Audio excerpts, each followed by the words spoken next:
నమస్కారం, G news కి స్వాగతం. నేను మీ శ్రీనివాస్. ఈరోజు వార్తల్లో విశేషాలు. మిర్చి రైతుల సమస్యలపై వైసీపీ సభ్యులు మాట్లాడుతుంటే విచిత్రంగా ఉందని రాష్ట్ర వ్యవసాయ శాఖ మంత్రి కింజరాపు అచ్చెన్నాయుడు అన్నారు. అసెంబ్లీ సమావేశాల్లో ప్రశ్నోత్తరాలలో భాగంగా మంత్రివర్యులు మాట్లాడారు. వైసీపీ హయాంలో గుంటూరు మిర్చి యార్డ్ అవినీతిలో కూరుకుపోయిందని తీవ్ర స్థాయిలో మండిపడ్డారు. కూటమి ప్రభుత్వం రాగానే గుంటూరు మిర్చి యార్డులో జరిగిన అవినీతిపై విచారణ చేపట్టామని అన్నారు. మిర్చి రైతులకు లబ్ధి చేకూర్చేందుకు అన్ని చర్యలు తీసుకుంటున్నామని చెప్పారు. మిర్చి ధరలపై సీఎంతో చంద్రబాబు నేను పలుమార్లు సమీక్షించడం జరిగిందని అన్నారు. మిర్చి రైతులకు లాభం రావాలని 5 గంటల సేపు సీఎంతో చర్చించామని, మిర్చి ధరలపై ఎగుమతిదారులు మిర్చి రైతులతో సీఎం చర్చించారు. మిర్చి రైతులకు లాభం రావాలని కేంద్ర వ్యవసాయ మంత్రితో సీఎం చంద్రబాబు మాట్లాడారు. మార్కెట్లో మిర్చికి 11,500 ఉంటే 7,500కే కొనాలని వైసీపీ జీవో ఇచ్చింది. ఇప్పుడు నంగనాచి మాటలు ఆడుతున్నారని మంత్రి అచ్చెన్నాయుడు ధ్వజమెత్తారు. రాష్ట్ర ప్రభుత్వం ఇటీవల ప్రవేశపెట్టిన బడ్జెట్లో నాయి బ్రాహ్మణులకు ప్రాధాన్యత కల్పిస్తూ ఆదరణ 3 పథకం ద్వారా వరాల జల్లు కురిపించిందని నాయి బ్రాహ్మణ సాధికార కమిటీ రాష్ట్ర కన్వీనర్ కుప్పిలి వెంకటరావు తెలిపారు. శ్రీకాకుళం నగరంలోని 80 అడుగుల రోడ్డులో ఉన్న తెలుగుదేశం పార్టీ జిల్లా కార్యాలయంలో విలేకరుల సమావేశం నిర్వహించి సోమవారం మాట్లాడారు. గత వైసీపీ ప్రభుత్వ హయాంలో 150 యూనిట్ల వరకు ఉచిత విద్యుత్తును అందజేసేవారని, ప్రస్తుతం దీనికి 200 యూనిట్లకు పెంచడం శుభ పరిణామం అన్నారు. ఆదరణ పథకం 3 ద్వారా నాయి బ్రాహ్మణుల సంక్షేమానికి 1000 కోట్లు కేటాయించడం చారిత్రాత్మకమని పేర్కొన్నారు. దేవాలయాల్లో పనిచేసే నాయి బ్రాహ్మణులకు ఇప్పటి వరకు 15,000 వేతనం చెల్లించేవారని, ఇప్పుడు దానిని 25,000 వరకు పెంచారని వివరించారు. గతంలో తమ సామాజిక వర్గానికి 50 ఏళ్లకే పింఛన్ ఇస్తామని ప్రకటించినా అది అమలు కాలేదని తెలిపారు. ఇప్పటి వరకు నాయి బ్రాహ్మణ కార్పొరేషన్కు శ్రీకాకుళం జిల్లా నుంచి ఒక్కరూ డైరెక్టర్గా ఎన్నిక కాలేదని ఆవేదన వ్యక్తం చేశారు. నాయి బ్రాహ్మణులకు 200 యూనిట్ల ఉచిత విద్యుత్ కోసం బడ్జెట్లో 450 కోట్లు కేటాయించడం కూటమి ప్రభుత్వానికి తమ సామాజిక వర్గంపై ఉన్న ప్రత్యేక శ్రద్ధను చాటుతుందన్నారు. ఈ కార్యక్రమంలో శ్రీకాకుళం నగర అధ్యక్షులు Kuppili Nagaraju, Kuppili Eswararao, Gorinta Srinu, CH Lakshmanarao, P Suresh, K Ramarao, S శ్రీనివాసరావులు పాల్గొన్నారు. మనం మొదటి నుండి కూడా నాయి బ్రాహ్మణ మేనిఫెస్టోలో చాలా సమస్యలు ఉన్నాయి. ఆ మేనిఫెస్టోలో గౌరవ ముఖ్యమంత్రి చంద్రబాబు నాయుడు గారు మాకు కొన్ని వరాలు ప్రకటించడం జరిగింది. అందులోనే గతంలో కూడా తెలుగుదేశం గవర్నమెంట్లో 2014-19 వచ్చినప్పటికీ ఈ నాయి బ్రాహ్మణ కులానికి సంబంధించి 150 యూనిట్ల కరెంటు కూడా ఆ రోజు ప్రతిపాదనలు ఇచ్చినప్పుడు మధ్యలో వచ్చిన వైసీపీ ప్రభుత్వంలో కూడా అది కొనసాగించడం జరిగింది. ఇప్పుడు ఆ 150 యూనిట్లు కరెంటు 200 యూనిట్లకి పెంచడం జరిగింది. అలాగే ఆదరణ పథకం కోసము కొత్తగా ఆదరణ 3 కింద ఇచ్చి 1000 కోట్ల రూపాయలు మా నాయి బ్రాహ్మణుల కోసము కేటాయించడం జరిగింది. అలాగే దేవాలయాల్లో పనిచేసిన నాయి బ్రాహ్మణులు, ఆ దేవాలయాల్లో పనిచేసిన వాళ్ళకి గతంలో 15,000 రూపాయలు ఉంటే ఇప్పుడు 25,000 రూపాయలు పెట్టడం జరిగింది. అలాగే ఈ 450 కోట్ల రూపాయలు ఉచిత విద్యుత్ కోసము నాయి బ్రాహ్మణులు సెలూన్స్ కోసము ప్రభుత్వము కేటాయించడం జరిగింది. అయితే ఈనాటి కార్యక్రమంలో మేము కూడా కొన్ని గౌరవ ముఖ్యమంత్రి గారికి చెప్పుకోవాల్సిన విషయాలు ఉన్నాయి. గతంలో మేనిఫెస్టోలో మాకు 50 ఏళ్ళకి పెన్షన్ ఇస్తామని చెప్పి, అలాగే బీసీలందరికి కూడా మాకు సముచిత స్థానం ఇస్తామని, మున్సిపాలిటీలో కానీ జిల్లా పరిషత్లో కానీ ఆప్షన్స్ మెంబర్స్గా మాకు కేటాయిస్తామని చెప్పి గతంలో మనం మేనిఫెస్టోలో పెట్టుకోవడం జరిగింది. శ్రీకాకుళం జిల్లాలో గ్రామీణాభివృద్ధి శాఖలో 3 దశాబ్దాల పాటు వివిధ కేడర్లలో పనిచేసి అందరి మన్ననలు, అభిమానాన్ని చూరగొన్న రిటైర్డ్ ఎంపీడీఓ హబీబ్ అజాత శత్రువుగా పిలుచుకునే గొప్ప వ్యక్తి అని వాకర్స్ ఇంటర్నేషనల్ ప్రతినిధులు అన్నారు. సోమవారం శ్రీకాకుళం ఆర్ట్స్ కళాశాల ఆవరణలో ఇటీవల గుండెపోటుతో మరణించిన హబీబ్ సంతాప సభ స్టార్ వాకర్స్ క్లబ్ ఆధ్వర్యంలో నిర్వహించారు.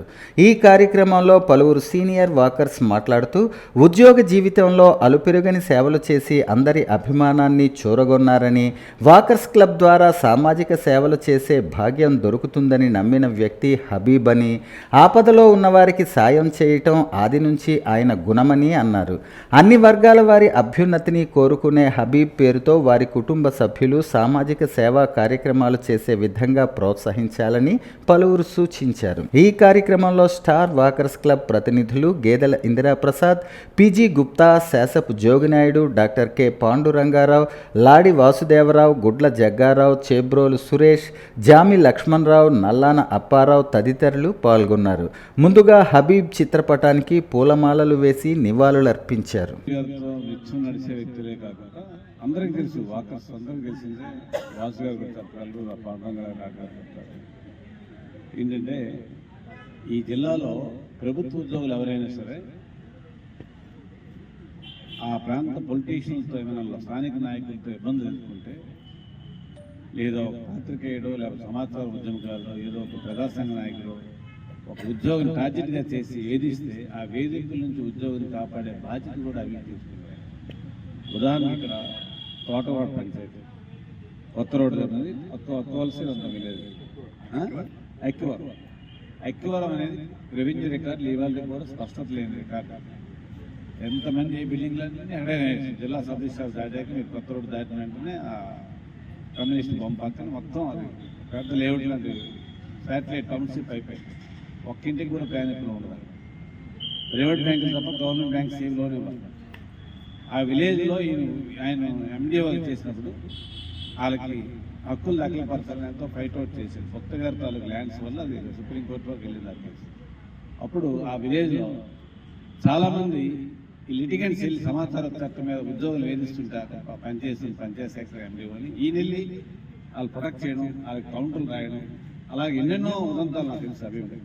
Junior chamber of Srikakulam main JCI ఆధ్వర్యంలో నైపుణ్యాభివృద్ధిపై అవగాహన కార్యక్రమాన్ని స్థానిక ఎల్ఐసి కార్యాలయం పక్కన ఉన్న కాకినాడ ఆదిత్య మహిళా డిగ్రీ కళాశాలలో సోమవారం నిర్వహించారు.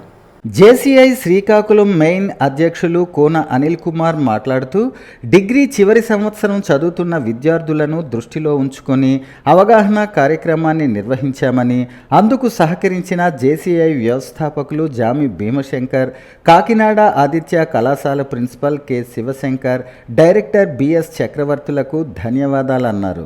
అవగాహన కార్యక్రమంలో JCI zone trainer JFF Radhakrishna విద్యార్థులను ఉద్దేశించి మాట్లాడుతూ సాధారణంగా ఇంటర్వ్యూలో అభ్యర్థుల ఆలోచన విధానం, వర్కింగ్ స్కిల్స్, మెంటల్ ఎబిలిటీతో పాటు పర్సనల్ లైఫ్కు సంబంధించిన ప్రశ్నలు కూడా అడుగుతారని, రిక్రూటర్స్ అడిగే ప్రశ్నలకు ఎలా సమాధానం చెప్తే ఉద్యోగం వచ్చే అవకాశాలు పెరుగుతాయో విద్యార్థినులకు క్లుప్తంగా వివరించారు.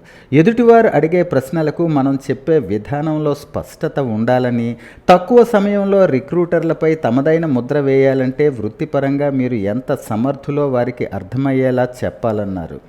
మీ గురించి చెప్పే విషయాలు ఆసక్తికరంగా ఉండాలని, వృత్తిపరంగా కఠిన పరిస్థితులను ఎలా అధిగమించాలో, అది చేసే విధానం, ఉద్యోగంలో మీ పాత్ర విషయాలను హైలైట్ చేస్తూ రిక్రూటర్స్ను మెప్పించాలన్నారు. వారు అనుకుంటున్న ఉద్యోగానికి సరైన అభ్యర్థి మీరేనని, మీ పాట తీరుతో ఒప్పించాలని, బాడీ లాంగ్వేజ్ కూడా ఇంటర్వ్యూలో ప్రధానమైనది కాబట్టి ఇంటర్వ్యూ చేసేవారు అభ్యర్థిని నిశితంగా గమనిస్తుంటారని, కుర్చీలో కూర్చునే విధానం, చేతి ముఖ కవలికలు గమనిస్తూ ఓ అంచనాకు వచ్చాకే నిర్ణయం తీసుకుంటారన్నారు. నడక ద్వారా ప్రతి మనిషి ఆరోగ్యంగా ఉండవచ్చని, సేవా కార్యక్రమాలు నిర్వహించడం ద్వారా ఆనందంగా జీవించవచ్చని walkers international 102 governor Konkyana Muralidhar అన్నారు. మారుతి వాకర్స్ క్లబ్ నూతన కార్యవర్గ ప్రమాణ స్వీకారం నగరంలోని డ్రగ్గిస్ట్ అసోసియేషన్ కార్యాలయంలో ఆదివారం రాత్రి ఘనంగా నిర్వహించారు. ఈ సందర్భంగా వాకర్స్ గవర్నర్ మురళీధర్ మాట్లాడుతూ మహాత్మా గాంధీ ఫెలోషిప్లో సీనియర్ సభ్యులు చేరాలని, తద్వారా వాకర్స్ ఇంటర్నేషనల్ సంస్థ దేశ విదేశాల్లో మరిన్ని సేవలను విస్తరించే అవకాశం ఉంటుందన్నారు. వాకర్స్ పూర్వ గవర్నర్లు PG Gupta, Satyanarayana, deputy governor Sugandham Sanjeevarao, Sambasivarao, కోశాధికారి బసవరాజు, వాకర్స్ ప్రతినిధులు కొంక్యాన వేణుగోపాల్, ఎస్ జోగినాయుడు, మారుతి వాకర్స్ నూతన అధ్యక్షులు పొట్నూరు నాగేశ్వరరావు, జేసీస్ అధ్యక్షురాలు తమ్మినేని ఉషారాణి ప్రసంగించారు. వాకర్స్ గవర్నర్ మురళీధర్ చేతుల మీదుగా మారుతి వాకర్స్ నూతన కార్యవర్గం ప్రమాణ స్వీకారం చేసింది. అధ్యక్షుడు పొట్నూరు నాగేశ్వరరావు, కార్యదర్శి నారాయణమూర్తి, నిర్వాహక కార్యదర్శి ఎస్ రాజేంద్ర ప్రసాద్, ట్రెజరర్ బోయిన విశ్వనాథం, జాలీ వాకర్ వెంకట్రావు, ప్రొఫెసర్ తమ్మినేని కామరాజు, యోగా గురువు ఓంకార స్వామి, కంచరాన ప్రసాదరావు, బైరెడ్డి శంకర్రావు తదితరులు పాల్గొన్నారు. స్పిరిచువల్ టాబ్లెట్స్ ఆనందో బ్రహ్మవారి శ్రీ త్యాగరాజ ధ్యాన ఆరాధనోత్సవాలు స్థానిక బాపూజీ కళామందిర్లో శనివారం ఘనంగా జరిగాయి. ముందుగా జిల్లాలోని వివిధ సంగీత విద్యాలయాల విద్యార్థులు త్యాగరాజ కీర్తనలను ఆలపించారు. అనంతరం ముఖ్య అతిథులు సంప్రదాయం director Srimati Swathi Somnath, spiritual tablets CEO K Sridevi, doctor P Malathi, Gumma Nagesh, Rani Mohan, doctor Nikku Appanna జ్యోతి ప్రజ్వలన చేసి కార్యక్రమాన్ని ప్రారంభించారు. సంగీత విద్యాలయాల గురువులు, సీనియర్ కళాకారులు మరియు సీనియర్ వాయిద్య కళాకారులచే త్యాగరాజ పంచరత్న కీర్తనల సేవ అంగరంగ వైభవంగా జరిగింది. ఈ కార్యక్రమంలో మౌడూరు సత్యనారాయణ శర్మ, సుసరాపు లక్ష్మీ గణపతి శర్మ, దన్నాన శ్రీలక్ష్మి, దుంపల ఈశ్వరరావు, మౌడూరు శ్రీనివాసరావు, రెడ్డి సత్యనారాయణ, జాక త్రివిక్రమ్ దేవ్, మౌడూరు వాయునందన శర్మ, సుందరంపల్లి శ్రీనివాస్, చలపరాయి వినోద్ కుమార్, కన్నారావు పాల్గొన్నారు. ఈ సందర్భంగా స్పిరిచువల్ టాబ్లెట్ల CEO శ్రీదేవి మాట్లాడుతూ ధ్యానానికి సంగీతానికి చాలా దగ్గర సంబంధం ఉందని, సంగీతానికి ధ్యానం తప్పనిసరని తెలియజేశారు. అలాగే సంప్రదాయం డైరెక్టర్ శ్రీమతి స్వాతి సోమనాథ్ శాఖాహారులుగా మారితే సంగీతంలోనూ ధ్యానంలోనూ ఆధ్యాత్మికంగానూ ఉన్నత స్థితికి చేరుకోవచ్చని తెలిపారు. ఈ సందర్భంగా ధ్యాన సాధకులు తిరుపతిరావు తన రుగ్మతలు ఎలా పోగొట్టుకున్నారు అన్న విషయంపై తన అనుభవాలు తెలిపారు. ఈ కార్యక్రమంలో Anando Brahma youth trust vice chairman Kasireddy Kanakamahalakshmi, state incharge Anuradha పాల్గొన్నారు. చివరగా కళాకారులను ముఖ్య అతిథులు దుస్సాలువలతో జ్ఞాపికలతో సత్కరించారు.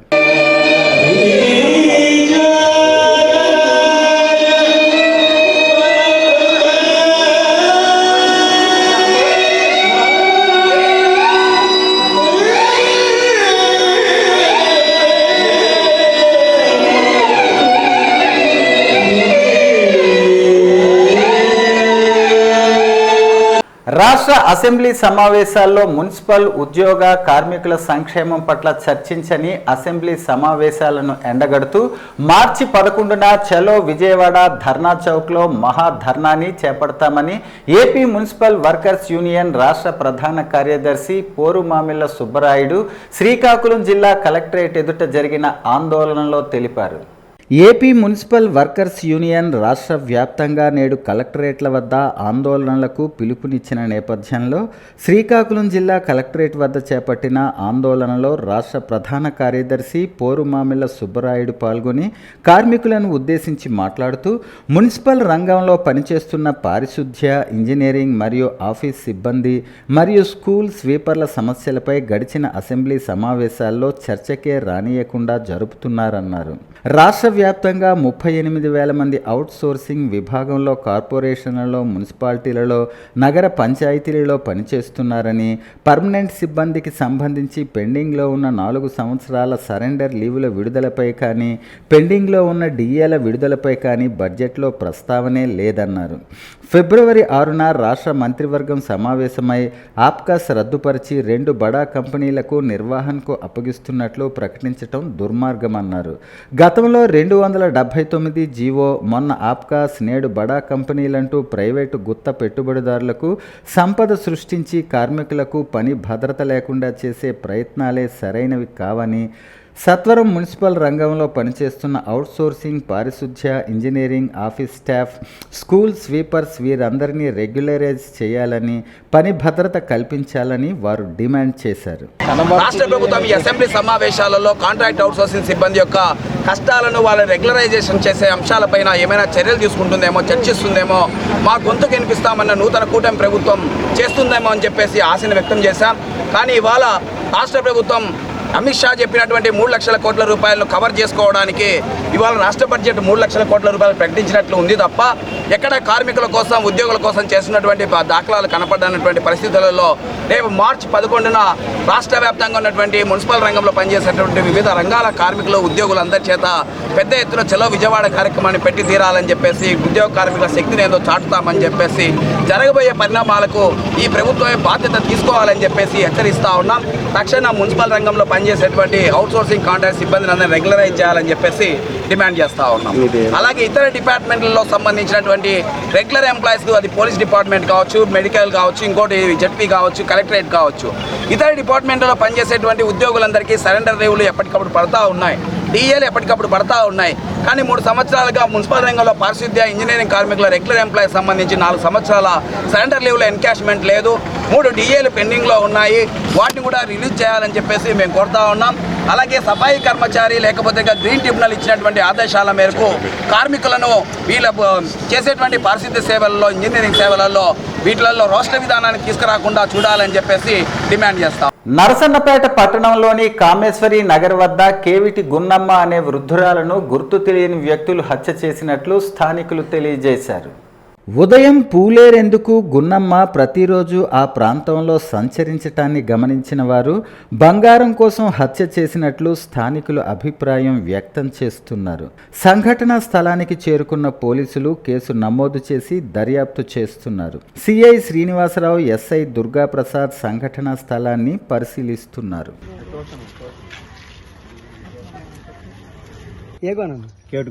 నీ పేరు సూర్యనారాయణ. నీకు ఆవిడకి ఎంతమంది పిల్లలు? 2. నువ్వే పెద్దాడు. నీ పేరు? నా పేరు సూర్యనారాయణ. ఇంకొక నువ్వేం చేసుకుంటావు? కాయపట్టు పని చేస్తాను. ఆవిడ ఎక్కడికి వెళ్తావు? పువ్వులు ఏరుకుని కోవులు తేడా ఉంటుంది. ఎంత వయసు ఉంటుంది? 85-90 మాకు ఆడపిల్లలు లేదా? ఒక ఆడపిల్ల, నేనే, 2. పెళ్ళి అయిపోయింది ఆవిడకి? భర్త ఉన్నాడా? లేరు, చచ్చిపోయారు నాన్నగారు. ఎన్ని గంటలు చూసుకుంటారు సార్? 2 గంటలు లేస్తుంది తెలియదు సార్. నిద్ర ఇరిపోయింది, అలా దిగిపోద్ది కూలర్ నుంచి. సత్యన కోళ్ళు కూకొని అక్కడ ఏరుకొని ఉంటుంది. ప్రతి ఒక్కరిలోనూ ఆధ్యాత్మిక విలువలు పెంపొందించుకోవాలని, ఆధ్యాత్మికతతో మానసిక ప్రశాంతత కలుగుతుందని శ్రీ శ్రీ శ్రీ త్రిదండి చిన శ్రీమన్నారాయణ రామానుజ జీయర్ స్వామి అన్నారు.